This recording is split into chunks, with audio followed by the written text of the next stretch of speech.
Welcome to iPad Pros, the show all about using your iPad to be productive and get work done. I'm Tim Chen, host of the show.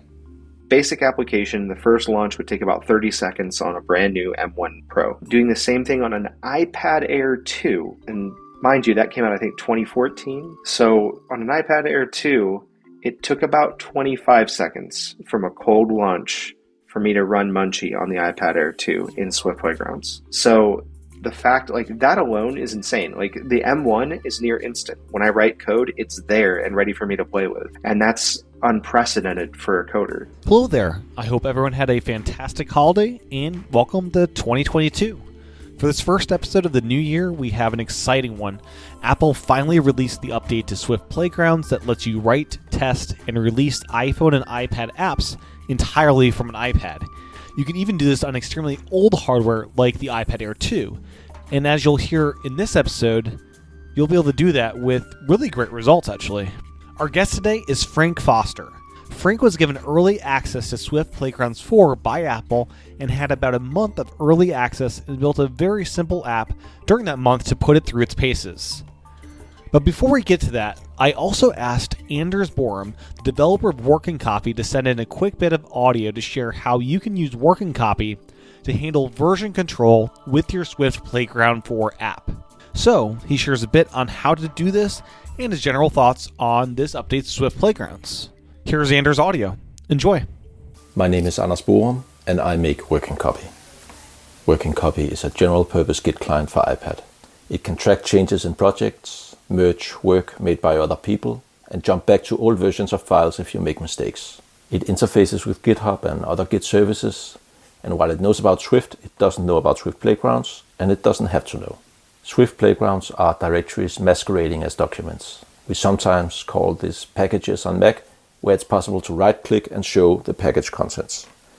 If you drag a directory into Working Copy, it will be managed by the app, and the same goes for Swift Playground packages. The easiest way to put your Swift Playgrounds under version control is to drag from the Files app into the list of repositories in Working Copy. It seems natural to drag directly from the Swift Playgrounds app, but when dragging this way, you get a copy of the playground with no way to track changes. You need to drag from the Files app to make a link between the playground and Working Copy. With a Swift Playground linked, the directory structure inside the package is clear. There are a number of Swift files and an asset catalog. The .swiftpm directory looks like it contains machine-generated files that can be ignored by Git. Repositories need a special .git folder, almost always in the outermost directory of a project. Working Copy is careful about not confusing other apps, and when you link a new directory, it looks for this .git directory and will use it when present, but it doesn't add it when missing. You can go to the configuration screen of the repository where you also pick the commit identity and tell Working Copy to locate the .git directory inside the playground. It doesn't seem to confuse the Swift Playgrounds app. It is interesting that Swift Playgrounds doesn't support Git out of the box. My guess is that Apple thinks of Git as a complexity that they hope isn't necessary for most app development on the iPad. Apple seems to have an extremely patient approach where they cut away complexity, even as this limits the iPad, and work for years to lift the worst limitations. Sometimes this pays off and sometimes it doesn't. I don't think we would have had such a nice trackpad pointer had they just adopted a traditional Mac style pointer years ago. On the other hand, Apple tried to cut away the complexities of the file system, and when they finally relented and added the Files app, it didn't feel like it was worth the wait. Perhaps there is no way for Apple to know ahead of time. I'm super excited about the new capabilities of the Swift Playgrounds app. I've literally been waiting for years for something like this, and I'll make sure Working Copy works well for users that need version control. Thanks again to Anders for sending that in, and make sure to check out Working Copy in the App Store.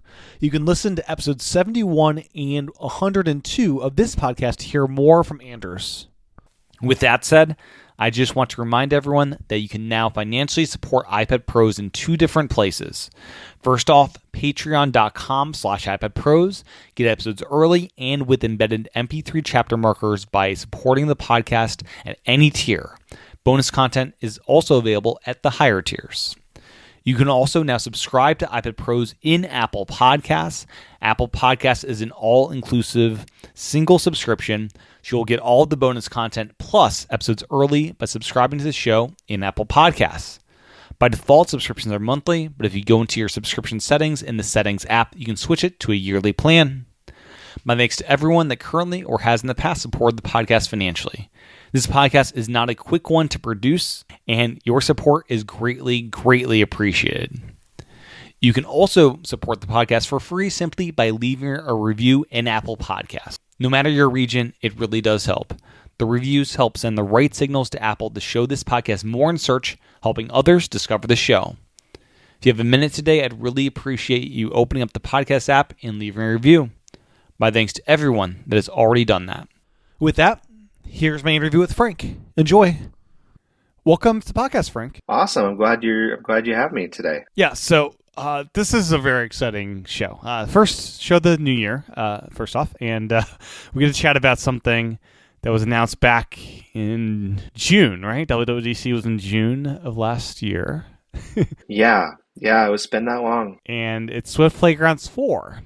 The ability to write and publish apps entirely from an iPad, dating back all the way to the iPad Air 2, I believe, is as old as it gets. Mm-hmm. And this is an exciting moment for iPad, being able to publish and write apps from the device that you're wanting to run it on. So that's a big deal. It's one thing that I've been looking forward to since they announced it. And even before then, I'm a huge advocate of the iPad, and I love the flexibility of the device.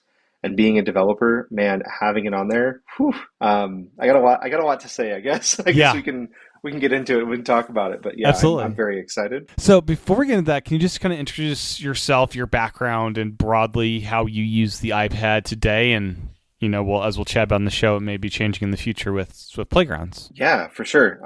So my name is Frank Foster. I am an associate iOS developer at Rocket Mortgage. I have worked at, I've basically been a full-blown developer for about a year and a half now, but I've been teaching myself to code and teaching others to code since 2018. I was part of a group called Inspire Idaho, where we helped students from who didn't have an opportunity to go to college or it didn't make financial sense for them to go. The University of Idaho created this accreditation or this certificate program basically to give people an opportunity to be certified as a developer without going to mainstream school. And I was thankfully one of the mentors for that program to kind of help people learn to become developers and most specifically iOS development through the use of Xcode on the Mac. Prior to that, I was in IT and I worked at Apple for a couple of years as a genius. So I know the iPad pretty intimately, having fixed them software-wise, hardware-wise, and now writing code for them. So I feel like I've got a pretty good handle on them. But I also live here in Idaho with my family. I've got 3 kids, and what else? I guess that's pretty much it. I mean, as far as the iPad and what I use it for, so the iPad sits on my desk and gets used pretty much throughout my day. I use it for a wide variety of things. There's the general use stuff, right? Watching movies, responding to emails. It's my lifeline to iMessage. My whole family and everybody's on iMessage, so I use that as my iMessage. And I guess I should start with, currently I'm running a 12.9-inch iPad Pro, the M1 model. So yep. I think it was a 2021. I can't remember if that was a 21 or 2020. Nope, 2021. But 2021, yeah. So it's I think it's the most recent iteration of the Pros. And then my wife has a 6th gen iPad, and I have a iPad Air 2, which we'll talk about in a little bit, that I kind of got specifically for Swift Playgrounds for. Yeah. But other than that, I also use VNC to access. I run sort of a home lab at home, so I run some Raspberry Pis that I have to remote into from time to time. I use Terminus as well, an excellent SSH app for that type of work too. Lets me keep all my iPads up and running. Discord with some of my buddies while I'm gaming. I use Procreate to do iPad, to do sketching and stuff for iPad apps or iPhone apps that I'm working on. And I use the Apple Pencil and Notes for light sketching as well as light note taking. But I'm very much a proponent of using the iPad for if it's something that I could do on my Mac, more than likely I've done it on the iPad first, and I've only moved to the Mac when I found those pain points. So yeah, that's kind of the broad scopes. With Procreate, and you mentioned for apps that you're working on, are you using the iPad as like mocking those apps up, the UI of it on the iPad, or what's the use there? Yeah, I kind of use it for two things really. I like to create like flow of how an app works, right? Like for most apps, you want to know what screen is going to go to what screen. You have sort of the architecture of what the app is going to look like. Yeah. And I'm a mentally visual person. Like I have to visualize it and see it. So I'll draw out little boxes and squares and lines and things, sort of mind mapping. I like free flow mind mapping like that rather than using something like a mind mapping app. So I'll use Procreate in that way where I'll kind of sketch it out. Or drawing up different UI components, sketching things, doing the rough sketch of how I want things to look or how I imagine things to operate. So Procreate's used that way. I've also used another app called Linea, which is really good because it has some guides as well, some frames and things you can sketch, like a frame of an iPad or a frame of an iPhone. So you can keep your drawings within the bounds of a screen, which is kind of nifty from time to time. Nice. Your current work in coding professionally, what's kind of your role there again? Yeah, so I basically help maintain. I can't talk about every little piece of the project, just with NDAs and all that stuff. But basically, I'm an iOS developer, so I use a Mac and Xcode, which is Apple's development suite, to write code for our internal and external iOS apps. So a lot of what I do is either writing UI or writing architecture, or we review each other's code, we review each other's documentation. There's a lot of not just coding, but the overall sort of aspect of maintaining things, how much time will take to do X. There's a lot of discussion and meetings about how long things will take or what we need to do to accomplish certain tasks. So it's kind of a bucket of everything, sort of time management as well as coding. Anything else before we dive into Swift Playgrounds?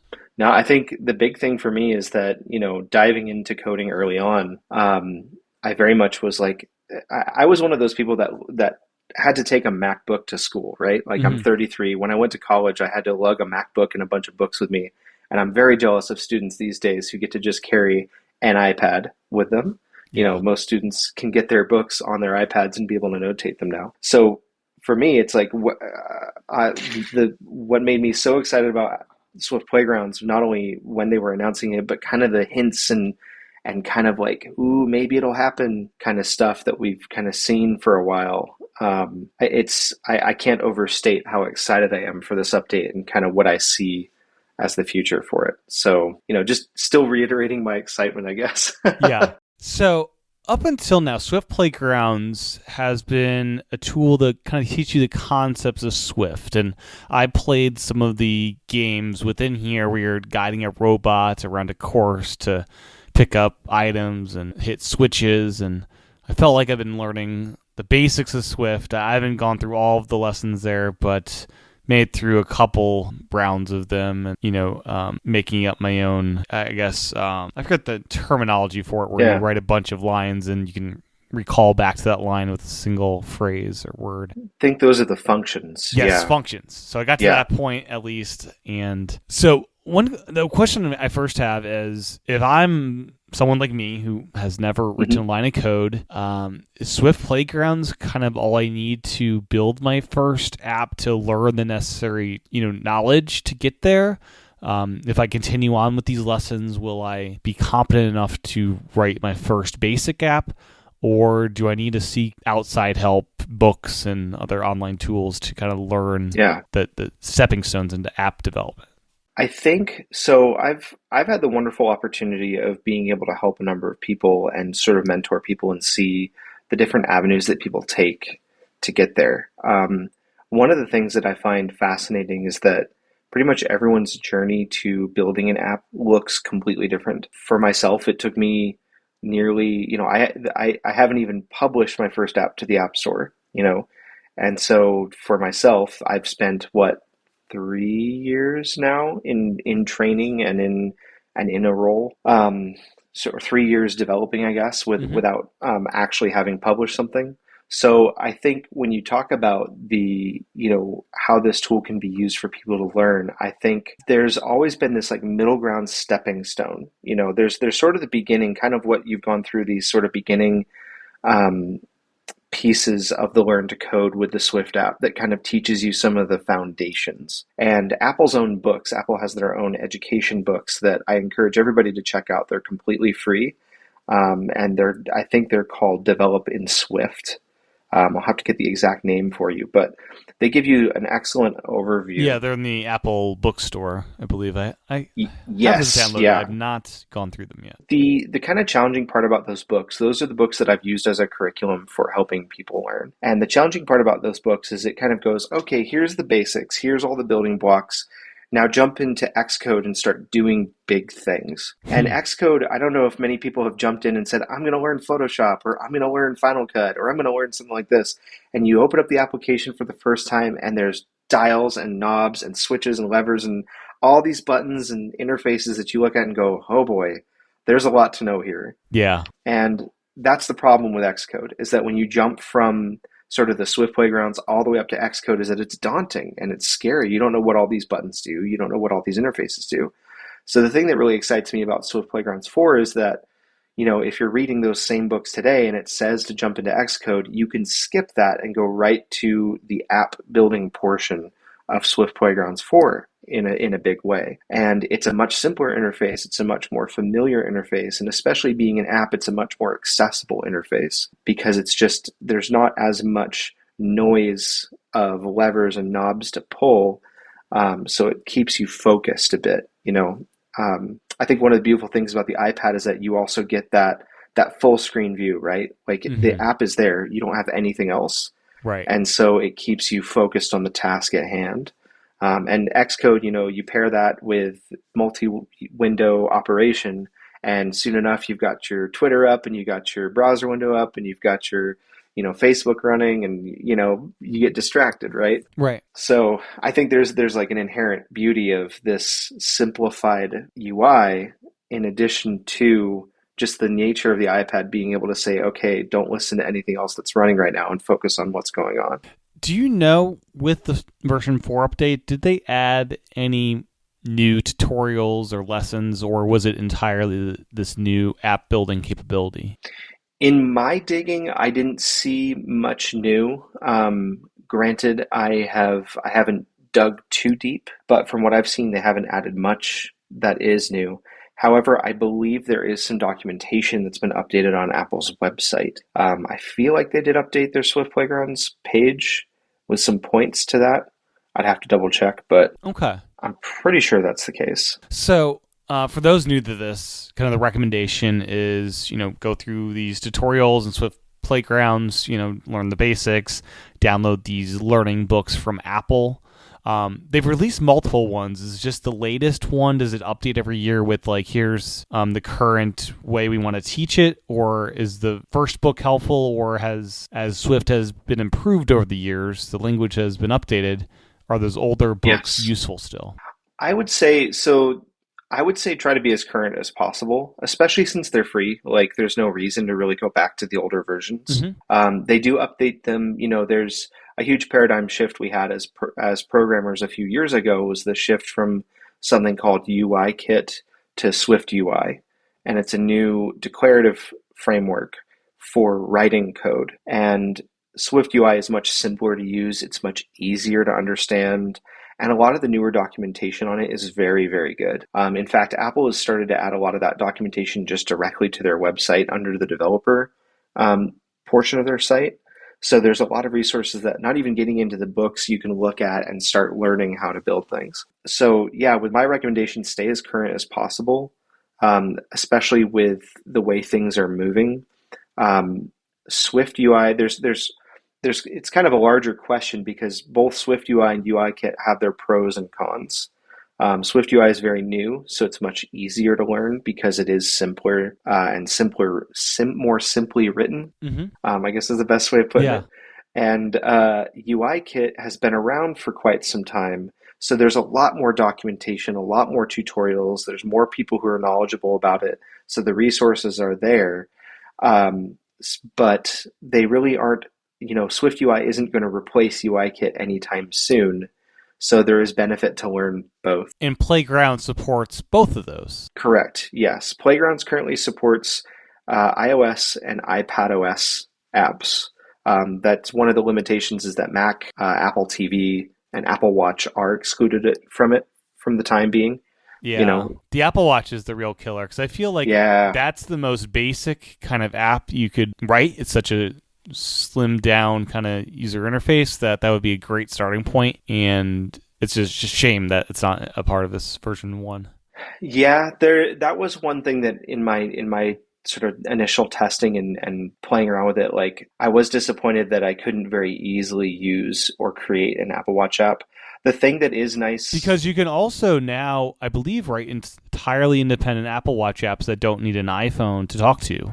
That you can just go on the Apple Watch App Store and download something. Correct. Yeah. I'm hoping that it changes in the future because part of the beauty of the SwiftUI is that it is cross-platform. So one of the things that you can do is once you get your app from, built on the iPad and then moved over to a Mac and begin development there in the big Xcode version, your code already starts working for a watch or starts working for a Mac. You just need to tweak some things that are more specific for them. But SwiftUI makes it very easy for those things to kind of maneuver across. Yeah. So the experience coding in Xcode versus Swift Playgrounds 4, is this like an iMovie versus Final Cut Pro kind of experience where it's just much more streamlined is what it sounds like? There's a few things. So especially as a developer, there's pieces that kind of are harder to access. I'd say it's been a while since I've touched iMovie and Final Cut. I've had some experience with them, but I'd say it's probably close to that. If anything, it's more or less like preview versus Photoshop. Yeah, might be a better analogy. Swift Playgrounds can get you probably like it really depends on the app that you're building.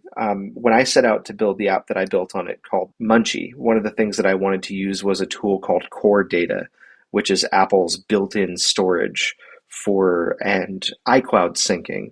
So it's relatively straightforward to implement in Xcode, but completely impossible in Swift Playgrounds. I don't know exactly the limitations there, but it seems to be that a database like that isn't something that can be created. And hooking up the iCloud elements and having some of the signing certificates and stuff that's necessary for that just don't exist in Swift Playgrounds. With that said, there are other frameworks that you can import to use for things like storage. I haven't tested it, but I'm assuming things, one of the beautiful things that Swift Playgrounds has is the ability to import Swift packages. And those are sort of supporter packages of code that allow you to add features to your app without doing a lot of the work yourself.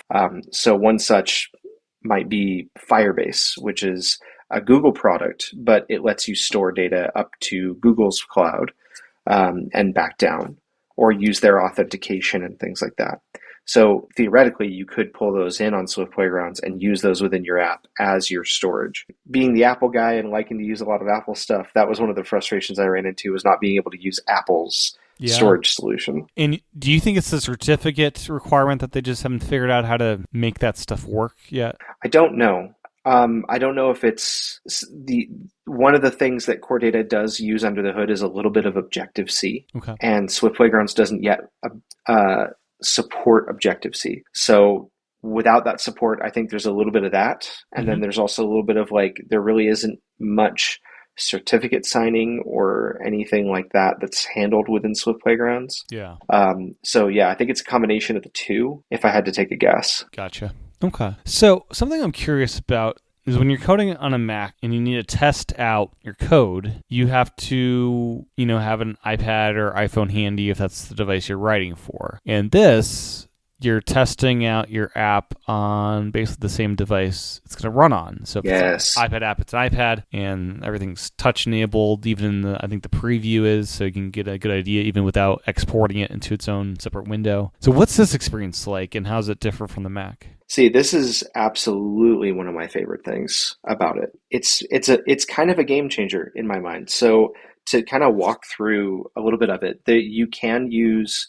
You don't necessarily have to have a device when you're running Xcode, but it depends on the features that you're using. So something as simple as, if I'm testing my app and I just need to test like how a list is pulling in data, I can use what's known as a simulator on the Mac. So the simulator runs alongside Xcode, and it's basically an iPhone. It basically has to run a full-blown version of an iPhone, similar to how you'd run like Parallels with Windows, right? But the M1 Max, is that a different experience? Is it better with the simulators there, or is it kind of no difference? With the M1, so personally I have the 14-inch M1 Pro, and I had the M1 Mac Mini before that.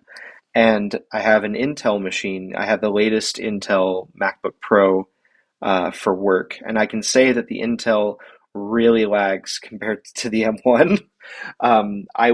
One of my personal projects that I ran. So it's emulating for the Intel for the simulator versus just running it, basically. Somewhat. It's still emulating the simulator on an M1, but because the code is more, I don't know, an M1 chip is technically just an iPhone chip, right? Like it's just a souped up iPhone chip. Yeah, so it's less translating. You still have to translate the OS in some way, I'd imagine. Yeah, but it still needs to create a simulated environment like a virtual machine, and then it has to put the OS on that and do all that sort of stuff. So yeah, it's on a touchscreen as well. Yeah, you lose that. So you can manipulate it with the mouse, but it's not the same as a phone for sure. And then so you have the simulator, and then there's also the option of, I think, wired or wireless to hook up iPhone or iPad to it as well, right? Correct. Yes. Yeah. And hooking up wired is the more fast way to do it. Unfortunately, the Wi-Fi mode is a little slow, but you're right. You have to build the app, and then you have to let it compile, and then you have to let it transfer it over to the phone, and then you have to pick up the phone, you have to unlock the phone, you got to go into the app, and you got to test it, right? Yeah. So something as simple as like a camera, like maybe I'm building a Snapchat competitor, who knows? Something as simple as that is like a 10-step process, right? You got to wait for it to load, you got to wait for it to build, you got to wait for it to go, and then you got to open up the camera and that whole 9 yards. With it directly on device, the beautiful thing is that you can go into the settings, say, yeah, I want camera enabled as a feature for this app in Swift Playgrounds. And then when you open the camera, it's just the iPad camera. So you can just test it right there. Or with my UI side by side, the thing that blew my mind, I got a chance to, like I said, I had an iPad Air 2 and I have an iPad Pro, and testing on both of them compared to my M1 Mac. So if I were just running a simulator on my M1 Mac with the app Munchie that I was building, running a simulator would take about 30 seconds to launch off of a cold launch. And this is a very simple app, not much code. Very simple. Yeah. Yeah, this isn't a full-blown, like, major, huge app, but basic application, the first launch would take about 30 seconds on a brand new M1 Pro. Doing the same thing on an iPad Air 2, and mind you, that came out, I think, 2014. So on an iPad Air 2, it took about 25 seconds from a cold launch for me to run Munchie on the iPad Air 2 in Swift Playgrounds. So the fact, like, that alone is insane. Like, the M1 is near instant. When I write code, it's there and ready for me to play with. And that's unprecedented for a coder. Like, the fact that, at least in the iOS sphere, I'm sure a lot of the web dev folk have that ability to jump into their pages very quickly. Right, yeah. For basic stuff. But yeah, for iOS development, that's amazing. So it's hard to feel like that's the understatement of the year. I think a lot of developers who jump in and go and might say, oh, this is too basic or whatever for what I'm doing. That's what I want to point them to and be like, this is why you need this, is that this is a great first stage.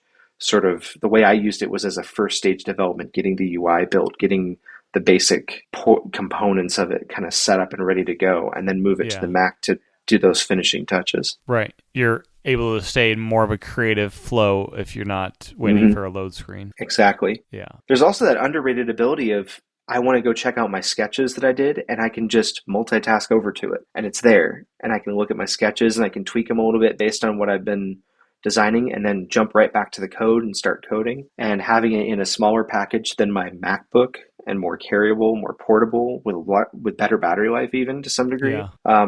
It's crazy. It's crazy to me. For UI implementation, we're never going to get to a point where you're just able to like do it without code. It's like put a button here. Let me drag and drop it where I want it on the screen, and that's not happening with UI or SwiftUI. I'm guessing from what I've read. Yes and no.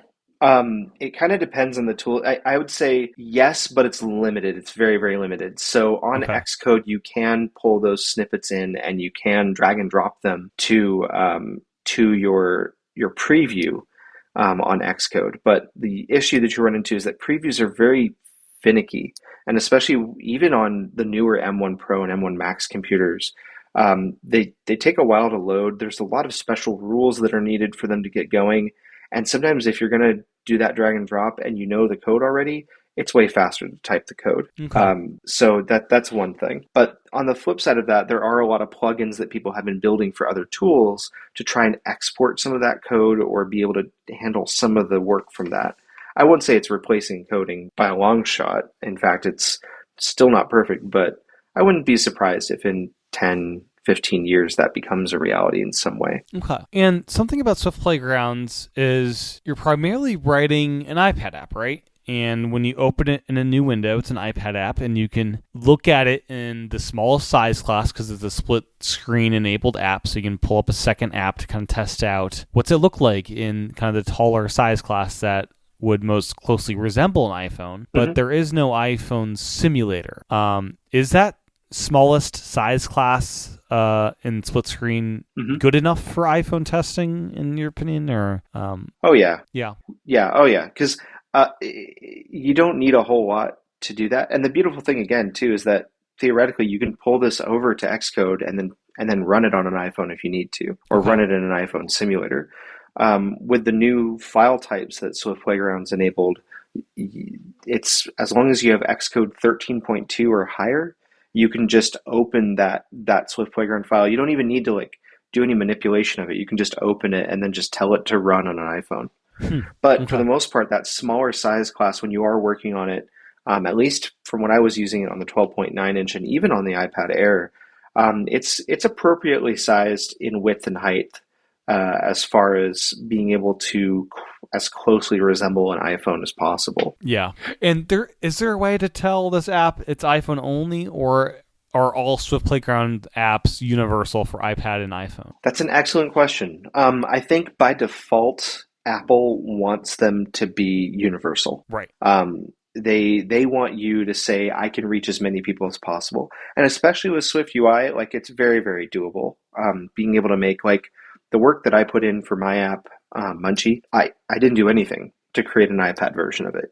That's how SwiftUI works. If you tell it you want a list, then it'll build it as best as it can for a list on iPhone and iPad. And you can granularly adjust it if you need to. But the lift to add an iPad app for a beginner or someone who's learning, very, very minimal. There are ways either in the distribution of the app, or if you do manage to get it over to Xcode, that you can say, yeah, I just want this to be an iPhone app, or I just want this to be an iPad app. But I think Apple's future is that they want you to run both. Okay. Yeah. As far as SwiftUI, we've gone through the simulator experience. Something that I believe Xcode does is this live preview within Xcode. Yes. And this was demoed on stage, showing it being an instant process where you type something that's instantly there. Based on my listening of developer podcasts, that is not the reality. Unfortunately, yes. Yeah, what's the experience like on Xcode versus Playgrounds in this case? Yeah, and I think that's where I point back to my earlier answer in the sense that like Playgrounds on an M1 iPad is near instant for these previews, and the whatever magic the developers of Swift Playgrounds is creating, it's pretty fantastic, because having that code up there and running and being able to mess with it right then and there is just beyond words can't describe how much that keeps that creative flow going when you're building those those independent apps. I've used Swift Playgrounds, or I've used SwiftUI both in an independent environment and also in an enterprise environment. And the thing that I can say is that when you do start reaching those larger scale applications, the playgrounds or this Swift preview in Xcode becomes bloated, and it becomes really hard to render those images because it's got a lot of data it's got to parse through. So I feel like Apple does have a lot of work there to like bring the two up to parity, and Swift Playgrounds currently is in the lead by a long margin. Okay. So it's definitely challenging to a developer, especially, I mean, it's faster sometimes just to run it in a simulator or to pull it up on a phone. And Playgrounds 4 will actually run on a Mac if you want to just like, I don't want to use Xcode, let me just run Playgrounds on my Mac. Is that accurate? That's an excellent question. I don't even know. Okay. That's a great question. I would assume so. In fact, you're making me open up the App Store right now to see if Swift Playgrounds is on the Mac. I would assume so. Yeah. Since they did add it. They added version 4.0. I'm going to say yes. And while we're talking, I'll try to open it and see if it'll actually let me open my app. Because It should. I don't see why it shouldn't. Does a Playground file upload to iCloud to sync between all, if you have multiple iPads or even your Mac, would that file work? Yes. In sync? Okay. Yeah, and that's really cool. It creates its own Playgrounds folder in iCloud. So that's one of the tests that I did was, hey, I've got this iPad Air 2 and I've got this iPad Pro. I started doing something on the iPad Air 2, gave it that like minute or two that iCloud needs to make sure everything was moved across, checked my iPad Pro, and those updates were there. Cool. And then something I read in one of the write-ups about this is they added a UI element in Playgrounds for adding capabilities to your app. These seem to be in regards to privacy requests like Bluetooth or location access. And in the past, I guess you had to know the code and just like add it in there somehow in Xcode. Can you describe this a bit more? So something like a camera, for example. So you can create the code to create the view that the camera has, but the user obviously wants to make sure that your app isn't opening up a camera app in the background or showing something, right? Mm-hmm. So that's where you get that little privacy pop-up that says, hey, your camera is open. Do you want to allow this app to use the camera? That is something that's required by all apps. If they have a camera access, you have to have that little tag on there. It goes into a plist file where you basically say, I want to add this privacy functionality, and it's going to be a camera functionality. So anytime or whatever the first instance of the camera gets opened, run this privacy code and ask for that permission. And then you also have to write some of the handlers for like if that doesn't work. You may want to have it just like close the camera window or do something else, or say pop up another thing saying, are you sure this is a camera app? You might want to use the camera. So from my experience within Swift Playgrounds, there is not a lot of configuration to do that. You basically pop in and say, I'd like to use the camera in the capabilities, and then it just adds that functionality. So the reasoning behind this, from what I can gather, is that it uses this newer style of format called a Swift Playground or a Swift PM file, Swift Playgrounds file, and it's a form of a package file, which is similar to a lot of add-ons that people put into code. So it bundles all of that inside of that package file, so that it can be more easily configured in a sense. Okay. Yeah, I mean, it sounds definitely more approachable if you're new at this. I did just check Swift Playgrounds on the Mac here, and I can't get my app to open. It actually says app projects can't be opened on Mac OS with this version of Swift Playgrounds, and it is Swift Playgrounds 4.0. Interesting. So it seems like they want to push you to Xcode still on the Mac. Yeah, that's very curious. Because it seems even as a student, I might prefer that versus Xcode. And not to say that Xcode does have a version. This is where it does get a little confusing, in that Xcode does have a sort of a smaller version of it called Xcode Playgrounds, where you can open up a smaller window that doesn't really let you build apps with it, but it's more or less so that you can get the hang of writing the syntax, using some of the logic, understanding, like what a variable is or a function. It's really for writing out like quick thoughts as well. Yeah. Sometimes you don't need the full blown thing. You just need a Word document to write in that's code based, and that's kind of what that's for, is the Xcode Playgrounds. Okay. So it's not to say that there isn't a feature for it. It's just not as graceful as having an app that does it.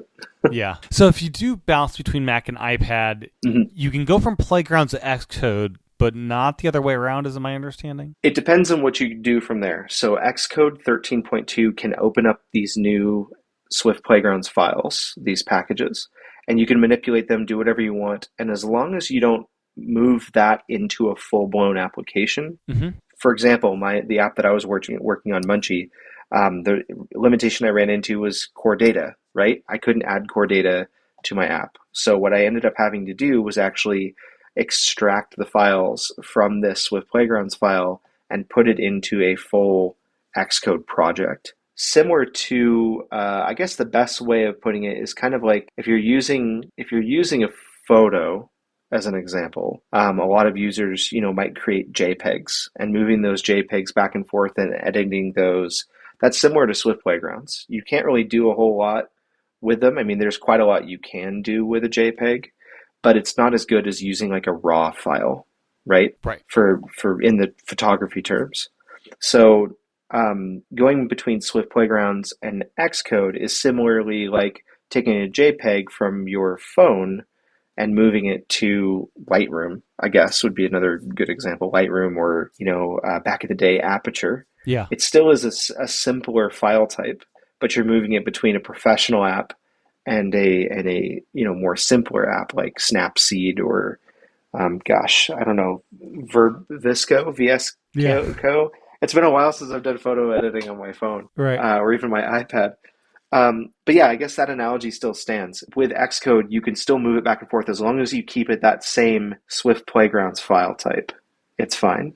Okay. It's once you then graduate it to a bigger project, that's when it becomes, that's the point of no return. You can't bring it back to the iPad. If you if you add an Apple Watch app to your iPhone app you're building, it's not going to open back up in Playground. Yeah, exactly. So the Magic Keyboard, and along with that, the Trackpad. How is that used in this update? Any kind of cool uses of that? Yeah, I mean, it works like a Mac. I mean, it's kind of silly to say that, but the beautiful thing is that being able to highlight certain functions of your code. There's some really great opportunities. Like one thing that can happen is you create a function that's got a lot of stuff in it, but you need to find the end of that function, or the start or the end of it, so you can collapse that whole function down, truncate it so you can kind of ignore the code in there. It still exists there, but it lets you kind of hide it while you look for other things, as if you could, hide paragraphs in a Pages document, if you want to use that analogy there, or collapsing menus. It's kind of like you can do that, but with the code you've written. There's really great right-click options for being able to highlight certain syntax. I haven't even delved into the shortcut commands, but a lot of your favorite like word processing shortcuts work, which is really great. So Command All and delete the what is the function there? You can also use like the find function will jump you to the find there. So Command F. So they've really made it as comfortable for developers and people who are familiar with even word processors. Very similar in its operation using shortcuts, which is very, very nice. And then the Magic Trackpad definitely lets you, it changes, it's just like Pages in a sense where it'll change to the vertical line and allow you to select, highlight, drag, cut, copy, paste, whatever you need. So it's very, very familiar to a MacBook user to jump in there and start utilizing it. Cool. And then something I read up on one of the write-ups on this is there's this ability to import third-party Swift packages using Git. Yes. So what kind of third-party packages are there? Why is this a big deal? And, how does it help you as a developer? I'll say that Swift Playgrounds still, when I was using it, it was still very much in beta. I haven't had an opportunity to get back to it since the beta. So you were a part of the beta team before this went live. Yes, I was. Yeah, I got an opportunity. Apple reached out and just asked if I'd like to check it out before it released. And I don't know. I can't exactly say why they picked me, Yeah. other than maybe I tweeted a lot about it. It was like, oh my gosh, I'm so excited for this. I'm ready for it. I got to speak to some of the Swift Playgrounds team members at WWDC. They did have sort of a side thing, but at no point did they say something like, oh yeah, give us your email and we'll send you a code. Right, kind of yeah. thing. They just kind of out of the blue were like, hey, here. And I was like, oh, okay, I guess I'll take this. This is cool. I'm ready. Yeah. So that was kind of challenging of like, I can't talk about this for a month. I think they gave it to me about a month in advance. And it was really cool. That's awesome. Yeah, I saw you post on day one, so I kind of had a feeling based on all the work you did that it's something you had early access to. I feel like I'm a pretty decent developer. I don't think I could build an app and write an article about it in the same day, like minutes after after it releases. Yeah. So it was really cool, really, really, really cool to be a part of that like beta process and see how Apple does that. And if anybody from Apple is listening, please invite me to the next one. I'm more than happy to give feedback and write more stuff and talk about it. But yeah, going back to the package stuff, the really cool thing about packages within coding is that there's a lot of packages that packages are usually open source. People have built them for the purpose of giving them to the community, right? There's some things that are just ubiquitous. One such example that I used a while back was a package that let me create rating stars. And, you've seen in like app review where you can tap the star and put a rating in here, and you can have it be half stars or whatever. Yeah, they've got that on their stuff. I think it was popularized back in the Yelp days. Oh yeah, and really for even sooner than that. I'm sure it goes way back to the early eras of the computer, of the internet. But so I could code that myself, but it's a pain in the butt, and I don't want to spend a lot of time on it. But some generous soul out there, and I believe it's called Cosmos, if somebody else wants to try it out. Cosmos is a package that basically gives me sort of a prepackaged version of that to help speed up my code process. Now I don't have to spend a day, 2 days, a week on doing something. I can just import a package and use the code from that package to build and add things to my code. I think I mentioned Firebase earlier as another one. Firebase is Google's big they're a much larger enterprise, right? Firebase is something that runs the back-end authentication. It runs databases. It runs messaging streams. It runs like all this other stuff. You can hook it in. You can get analytics with it. It's very, very big. And so an independent developer who wants to build an application, there's no way I could build something like a chat feed or the back-end server stuff for a database with thousands of users, right? Yeah. It's much easier to have Google or Amazon or Apple or somebody else handle that infrastructure for you. So that's where a package like Firebase comes in the sense that you can get that into your app and then access the code necessary to get to, there's some more configuration on the back end, but it's far less work than you trying to build a data center, Yeah.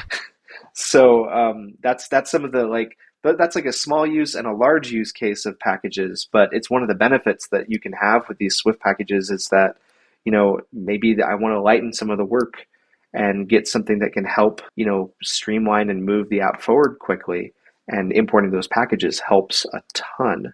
Yeah. So it's a really welcome feature. I was just thinking about something. I would love if the Delta app could be a Swift Playgrounds app that could be shared, so I could just not worry about side loading anymore and just share playground files with people. It'd be great. That's something that Riley will have to answer. I have never met Riley, but I've followed him closely with Delta and the alt store. And I know. So one of the things, here's your nerdy code moment. I guess sharing a playground, you're obviously sharing the entire code base. So if you're something you don't want to here's all my code, you obviously don't want to do that. It depends. I mean, in this is your like total side nerdy code thing, is that like there's free open source applications that are run on the App Store that somebody makes money off of. Yeah. And I mean, if you've ever watched like Twitch streaming or whatever, there's usually an app called OBS, and OBS is a tool used to stream apps. And OBS is open source. Anybody can look at the code. Anybody can update the code. Anybody can do anything with the code. Swift, the language itself, is open source. Anybody can commit to it. Yeah. So, if it's code that you feel is valuable and is valuable to a larger community, and yeah, sure, you can make money off of it. But I think that there's a lot of people in the coding community that are really open to helping. And I think that's one of the other, like, this is one of those fringe iOS dev benefits, is like the community itself is so open and giving that having a tool like Swift Playgrounds, and even having like some code like that, being able to import packages from other people, being able to, find the code that other people have written, it's such a great help to have that. And I think that's where Swift Playgrounds also helps break that barrier, is that you can get that code very easily and get it into your app and get up and running. Yeah. Do you think games could be written in Playgrounds easily, or there's not, I'd imagine there's not like Unreal support or I don't know. Yeah. What's it look like there as far as, is this a tool people could use for that, and can game controllers be implemented with Swift Playground apps? So I'll preface with the fact that I'm a gamer, but I'm not a game developer. Yeah. But I've definitely, looked at the industry. I know what Unity is. I know what Unreal is, and I've kind of dabbled with them a little bit. But yeah. The answer is yes, absolutely, with a giant asterisk, because games can be made with anything. Right. I can make it with SwiftUI. In fact, I know of developers who've made full-blown apps and haven't touched SpriteKit, Unity, or Unreal, and have made full apps using just the code that they know. Full games with just the code that they know. So, is it possible? Yes. The problem is that a little more difficult, maybe. Yes. Yeah. Yes and no. I mean, it really depends on what you want to build, because, theoretically, I could build tic-tac-toe, and that wouldn't be too difficult. In fact, it'd probably be easier than the app I build. Yeah. But, we all know that I'm not downloading an app called for tic-tac-toe. Right. There's already a million of them out there. So, as a learning experience, yeah, it would be great.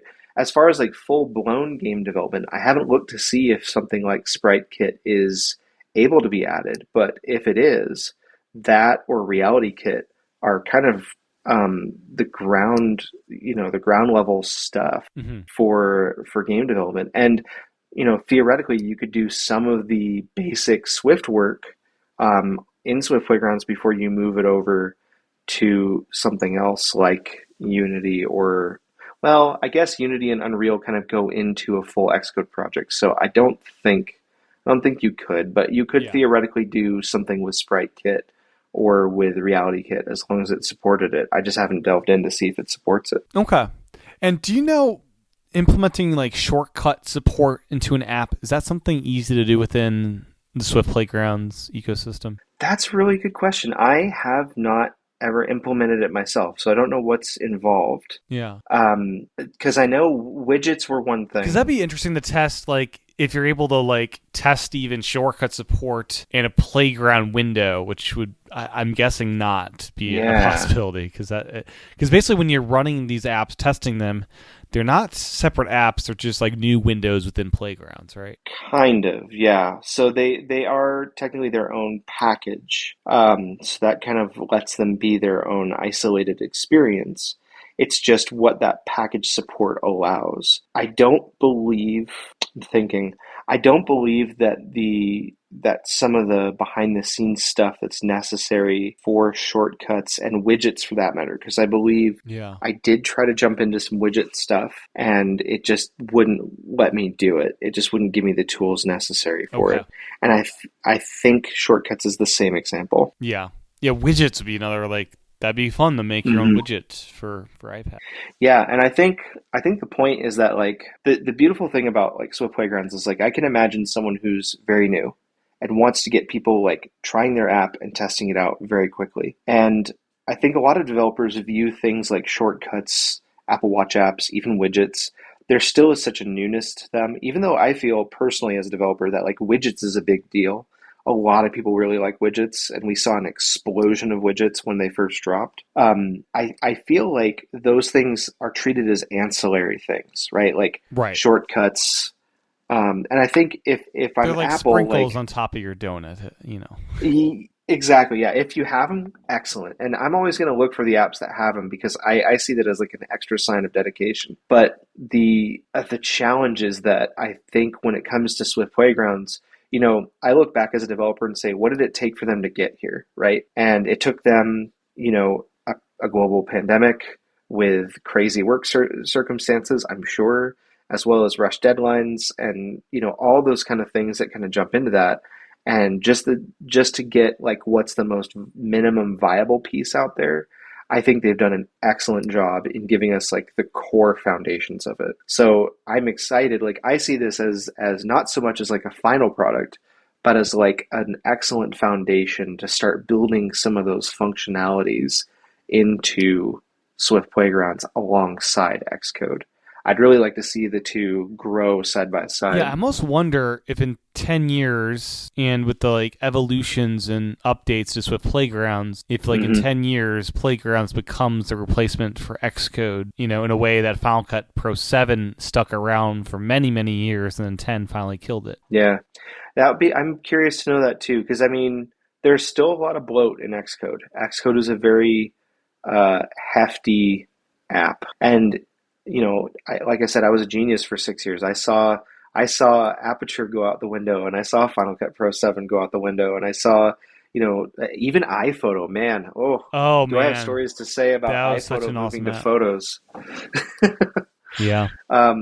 Yeah, but I've seen Apple do it, and I feel like their modus operandi is to drop whatever it is and create something completely new. And I don't think Xcode has ever seen that happen. Like we may have seen under the hood changes, but we haven't seen a full like drop of it too. Yeah. So if they can bring it up to, but we're also seeing Apple bring parity across their apps, right? Like I open up iMessage on my Mac and it's the same experience as on my phone or my iPad. I open up Photos and it's the same experience. Even GarageBand and iMovie, a lot of the features are pretty much one-to-one. So is Xcode the next thing is the question. And I definitely feel like Swift Playgrounds could be that. I'd love to see it go under a different name. Yeah. Because Playgrounds definitely feels a little more play funny. Right. And the enterprise Swift Builder, App Machine, iApp.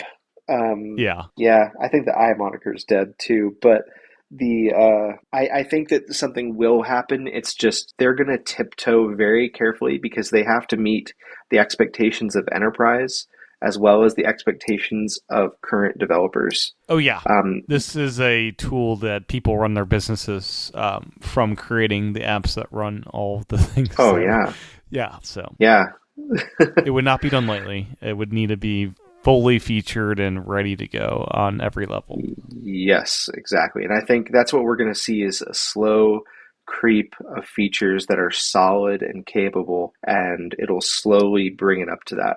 Because that is the biggest challenge is like when you run Xcode, you got to be able to meet the people that are trailing as well as leading. And that's the challenge. And that's why I think a lot of developers have pain points with Xcode is that Xcode's trying to kind of hold hands with the past and the future. And it's just not possible to drop the past, And back to like running the app on the iPad itself, I love the little orange Swift icon that shows up in your menu bar when you're running it, kind of like how the phone icon does. Yeah. It's just a nice little touch. Yeah. They did a really good job designing the kind of separation when you do run the app. Like that it's running this other version. I've always loved the little touches that they put into things like that for sure. Is there a way to run two apps at the same time? I believe you're saying two Swift Playgrounds apps? Yeah. Ooh, I have not tested that. That's a very good question. I would assume no, because if you're looking at, Xcode, technically you can do that. You can run two different apps on two different simulators. Yeah. But I don't know how Swift Playgrounds handles its compiler and its simulators, whether or not it has to like fully destroy it out of memory. Because you have to understand, like, it does have to still target stuff like an iPad Air 2. And if the iPad Air 2 can't handle, it struggles with single web pages sometimes. So trying to run Swift Playgrounds and an app and another app might be a little challenging for the iPad Air 2. The M1 could probably handle it, no problem. But I would imagine that they want to keep it as available as possible. Okay. Yeah, that makes sense. And as far as the app icon, I discovered that there's built-in app icons you can have for your app. Do you think we'll see in the App Store these app icons start showing up across multiple apps? That's going to be the question, right? Like, I don't know if we've yet seen an app get to the App Store directly from Swift Playgrounds. I know it can be done because you can upload it, but I think that... it seems like a weird thing, right? For like... Yeah. The ability to ship the same app icon across like all these different developers. Because I don't know. Yeah. It seems like currently that's not a thing, right? If an app is sharing an app icon across, you can't just copy someone else's app icon, right? Well, and I think they still declare it as a placeholder. Okay. I'm pretty sure they declare it.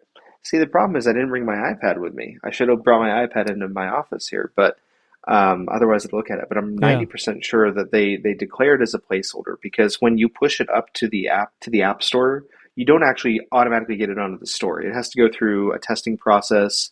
You can put it into a beta test for people. There's kind of a process. But I believe that Apple does do checks against app icons to make sure that you're not using the same icons.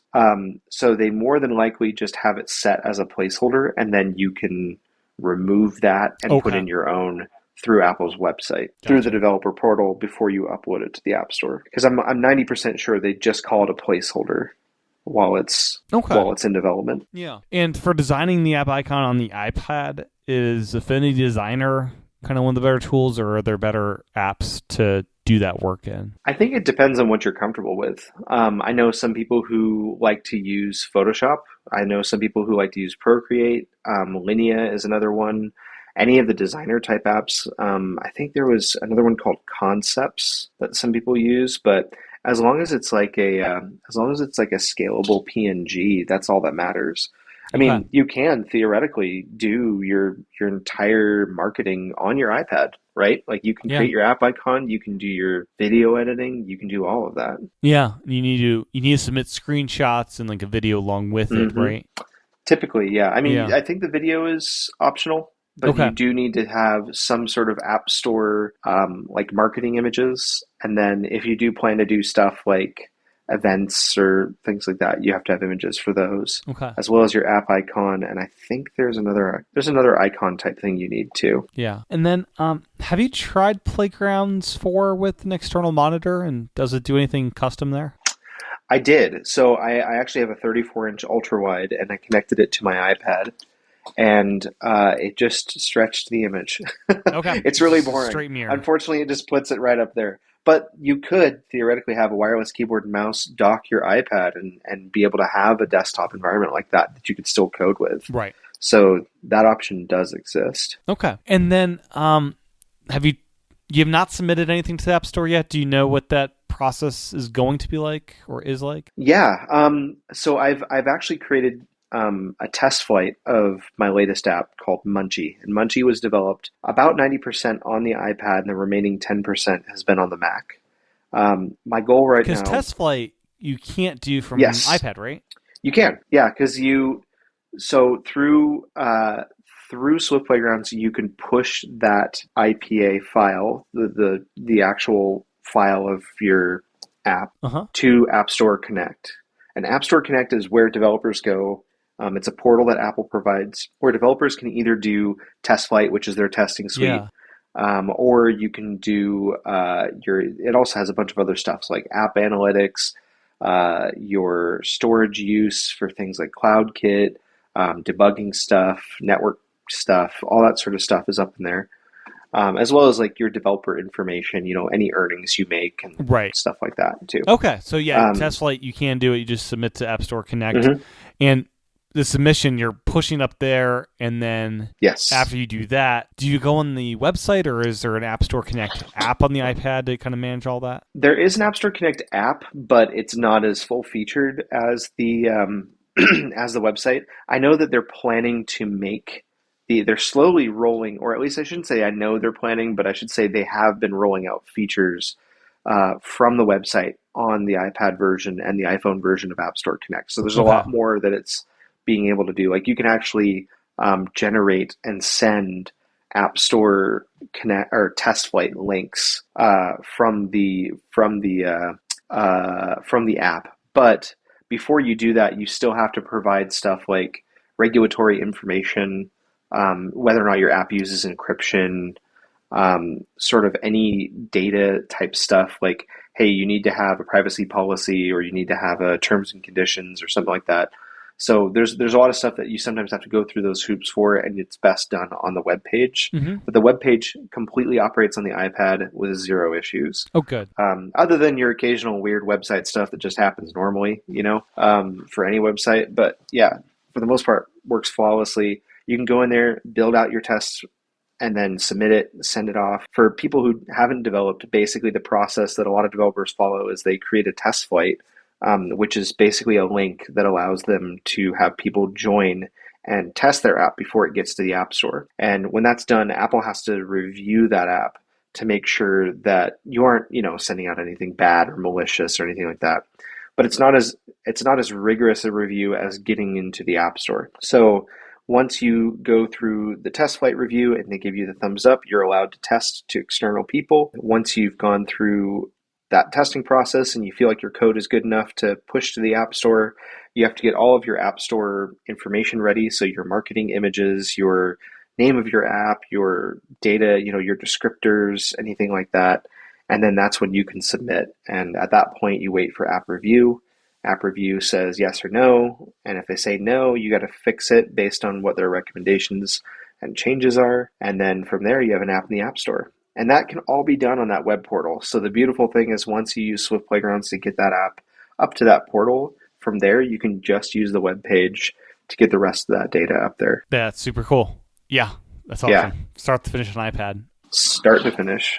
Just to close out, a couple just quick things. I think are quick things, at least. Yeah. Something I've heard about is version control, yes. And that's not being in Playgrounds. My mind, it's like duplicate the project and have two different ones. One's like version 1.1 that you're working on. One's the original one. How should this be handled in a better way? That's a really good question. So yeah, this is one of those complaints that I would say is very valid as a developer. For most people learning, I wouldn't worry about it. But as you start to develop, there's a tool that was developed ages ago called Git, Git. It's an old Linux tool that's been around forever. And basically Git allows you, if you think of your version control as sort of a branching tree is the best way to think about it. And your code is this main line, is the main trunk of that tree. But you may want to go off on a little tangent and work on something without disrupting the main branch, right? You don't want to destroy the trunk. So you create another branch. And that's where Git comes in, is it allows you to create those branches and go off on these little tangents.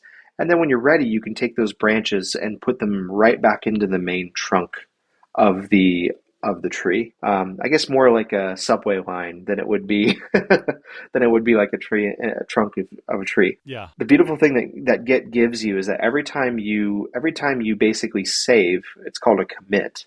Every time you commit, it's another point in time where you can reference when things changed, like Time Machine. So I think we're all familiar with Time Machine on the Mac. You can go back to a certain date and pluck out the file as if it was from that exact date and time. So Git gives you that. It gives you that version control where every commit that you make is another sort of marker on that branch as far as what's changed since the last time you commit. It also allows you to not have to go through the challenge and the hassle.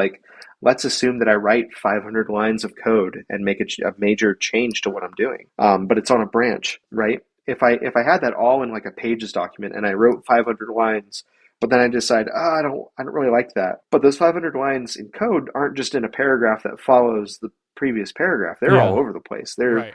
You changed the title and maybe you adjusted some stuff here and there. Well, that's where version control comes in, is that allows you to just roll back that whole thing if you need to, or cut out that branch entirely. Or you can have two features in development at the same time. I can have one branch for, say, adding shortcuts and one branch for adding Apple Watch. So that way I don't have to disrupt the work that already is there and is working, or I don't have to delay certain things because I'm working on one feature when people really want a different feature. So it allows for context switching, allows for all this other stuff. And the other really great thing about Git is that it allows people to have cross-device functioning, right? It's how businesses operate. I can say that, there's a team of iOS developers working on the app that I work on in my day-to-day job. And without Git, we couldn't do it. Simple as that. Because we'll all have our own branches that we're working on. And then when it's ready to bring those in, that's when we bring those in to the main branch. So it allows for, faster code development. It allows for safer code development. It allows for quick context switching. There's just so many things that make it a lot more full-fledged. And it's not baked into Swift Playgrounds, but I have seen a few people using something called Working Copy, which is a Git management tool for the iPad. Yeah. And iPhone, actually. But it allows you to upload that Swift Playgrounds to GitHub or GitLab, or keep it in a version control locally, which is really nice. So you can still do it locally on an iPad. You just have to introduce that second app to help manage it. And so it gets a little muddy when you're doing that. But yeah, that's kind of the core importance of Git and why it's so crucial, especially for developers. It's the backbone of how you keep things in order. Okay. Yeah, very cool. That makes total sense, and that sounds a lot better than here's a entirely different project just for because multiple branches and you're not quite sure what you're going to focus on today. Yeah, it's very different than a Pages document, or even a Final Cut thing, or editing and any other thing where you can just kind of command undo, because code is something that lives for months and has lots of hands in it. Yeah. And a project can last a year or more, or even longer than that, depending on what you're doing. I shudder to think, if you think about something like Facebook's app, that app's been around for, 12, 13 years. It's been around for a while. Yeah, 2008 probably, right? Something like that. And I'd say 2008. How many developers do they have? And how many hands are in the cookie jar? And how many times do they update it? And, it's crazy. It's crazy when you think about it, but yeah. And the Facebook app, it's not just a web app, right? I don't know, to be honest. I think it's their own React language. Yeah. I don't know. I deleted Facebook out of my stuff years ago. I haven't had that app installed in a while. I use the website when I want to pop in. Makes it a little more friction, which is good. Exactly. I agree. That's how I use it too. So you had early access. Everything kind of went live a couple days ago. Have you seen other tidbits from the community that also had early access that you've been reading up on, and things you may have missed in your own experiences with it?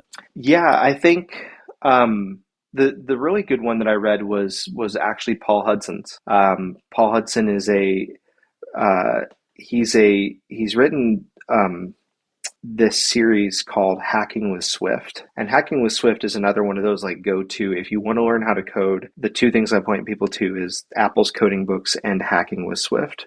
Paul is far and away one of the best members of the iOS dev community and continues to give his time, energy, and effort to making it a better place. But Hacking with Swift, it's a completely free sort of resource, and he did a deep dive. He also got early access to it, and his deep dive is excellent because it's from the perspective of someone who's been in the industry for quite some time, and it's from the perspective of someone who can build those apps very, very quickly and make them look really good and do a lot, and understands those limitations a lot more. So that was really, really neat to kind of delve into and see his sort of mindset on, I can't point to one exact thing, but he had a lot of great points that I felt were poignant to developers, but still simple enough for the average user to kind of understand why it's important. Developers, we all tend to kind of get in our own heads and talk developer talk. And I feel like Paul does a very good job of making it accessible to read about. His was great. His was really great. I wish I had others off the top of my head, but there's been a number of people in the community who've had opportunities to kind of mess around with it, and I'm excited to see what people are building with it because it'll be a few weeks, I'm sure, for general population of people, weeks to months, depending on how often people get to it until we start to see real stuff starting to hit the store. Yeah, I'm sure WWDC next year will have like a little mini showcase. Oh, that would be lovely. I'd love to see what people are able to come up with. Yeah, that'd be kind of interesting if in the Playgrounds app they added like a gallery almost. Yeah, kind of like a creations here's sort of thing, yeah. so you could like download other people's apps and try them out. Highlights different apps made. Oh man, that's actually a brilliant idea. That's a really great idea. And you can even maybe flag stuff if it's open source for the code to just be in Playgrounds. Yeah, like almost a mini app store of its own. Yeah, where you could say you can go to the app link or hey, check it out and download the code here. Yeah, that'd be cool. I like that idea. So, to wrap it up, anything else we want to cover? Like missing features that you really want in there, or just anything broadly about Playgrounds or the experience of writing code from the iPad? Just anything else you want to wrap up with? Yeah, I mean, I think we're just, I'm very much a futurist. I'm very much a person who there's always that joke that I think iPad users go back to, which is the whole, what is a computer, right? Like everybody's jokes about that one Apple ad that aired a couple years back of the girl asking that question. And I feel like I'm one of the few people that like actually validly loves to ask that question. Because I feel like the iPad is one of those tools that we're starting to see, like with the advent of this, we're starting to see the cracks break as far as this barrier kind of opening up. And even before that, we're starting to see the iPad become this more available device. The thing that really, I'm someone who very much wants to get people into code as well. I've seen what it's done to help myself. I've grown as a person learning it. The opportunities that it's given me is fantastic. And I want to see that barrier broken for people as well. And the fact that, before when I had people reach out to me and be like, hey, I'd love to learn how to code. What do I need to know? And for me to go, well, I don't know how to teach you on a Windows device, but if you want me to teach you or if you want to learn iPhone development, you have to buy $1,000 MacBook. And if you don't have an iPhone, you need an iPhone and, all these other things. Oh, and you got to pay, this, that, and the other thing for all these other features or whatever. But the fact now that you have a device that can design your app, that you can write your app on, that you can learn how to write an app on, that you can draw and design and build all the other marketing stuff that you might want for your app, the fact that you can also build a website on this thing, we're now getting to that point where we have one device that can do all of that. And at a price point that's a third of what we saw before. So for me, that's incredible.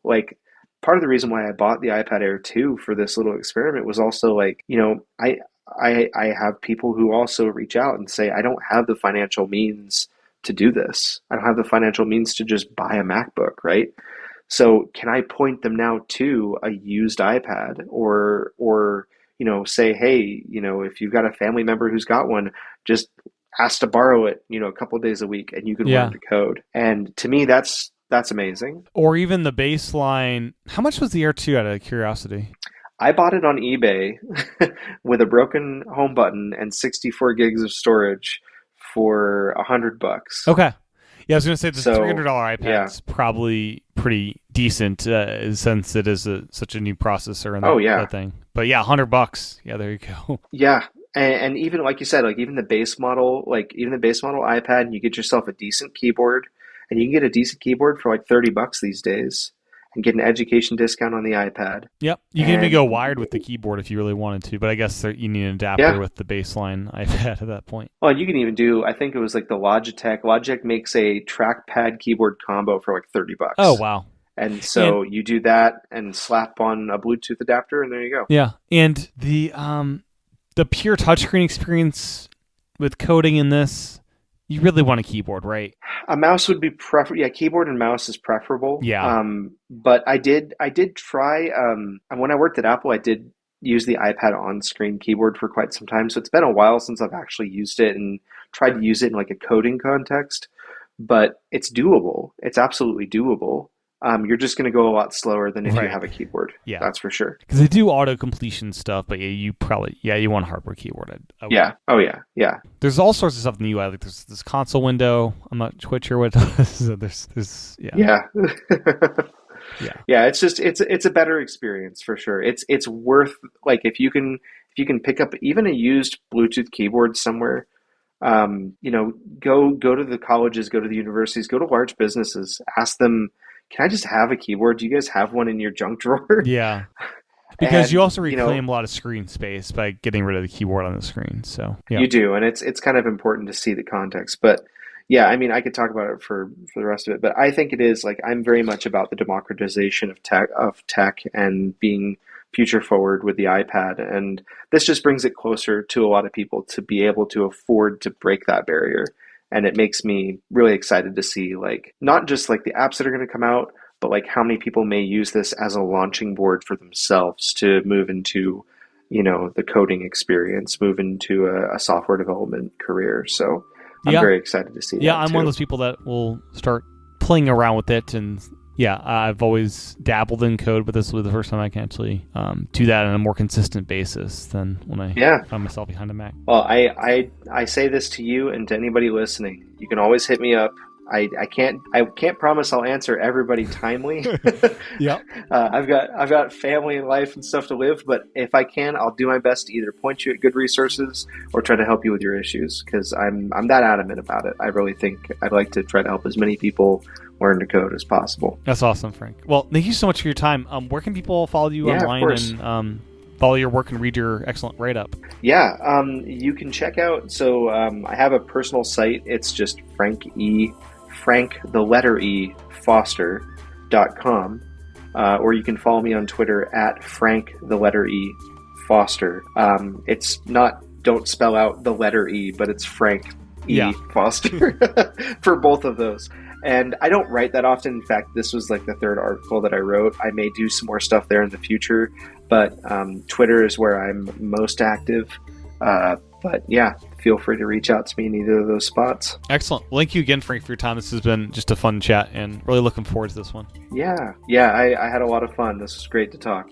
Well, that was my interview with Frank all about Swift Playgrounds 4. My thanks to Frank for his time recording this episode, and my thanks to you for your time and attention tuning in. You can support the podcast over at patreon.com/iPadPros or by subscribing to the podcast in Apple Podcasts. With that, I'll talk to everyone again real soon.